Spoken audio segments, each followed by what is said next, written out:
最近天气冷飕飕，也让感冒就诊的幼童人数增加许多。根据小儿科医师的表示，近来前来看诊的幼童的确增加了20%，并且多出现夜间咳嗽的现象。不过就医检查并未发现呼吸道疾病的感染，过去也没有过敏或是气喘的病史，其实有可能是因为睡眠环境所造成。最近因为天气冷的关系，尤其是前一阵子天气突然变得很好，那一下子就降低了好多度哈。这个其实对小孩子的支气管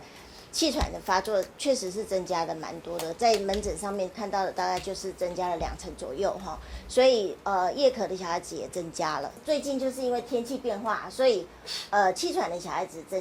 增加的人数蛮多的哈。可是你说它到底是因为蛮害造成的，还是天气冷空气？其实我觉得这都是加成作用。陈永琪医生表示，幼童在夜间睡眠时，由于活动量降低，使得体温下降，若是身体保暖不足，就会出现手脚冰冷的现象。同时吸入冷空气刺激支气管黏膜，引发咳嗽。因此在小孩没生病的情况下出现夜咳，可以先触摸小孩的手脚温度，确认是否是身体太冷了。入睡的前2个钟头跟要醒过来的清晨的前2个钟头哈是比较容易发生的。那这个在医学上面的那个研究报告里面也有这样子的报告，主要就是因为它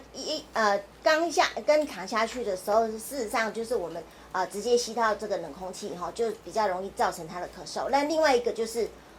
在清晨的时候气温比较低，所以这个也是容易造成咳嗽的原因。小儿科医生提醒，咳嗽可能是疾病的症状之一，而且长时间的夜咳也会影响睡眠品质，因此有夜咳的情况时，应该先就医检查是否因为疾病所引起，并且加以治疗。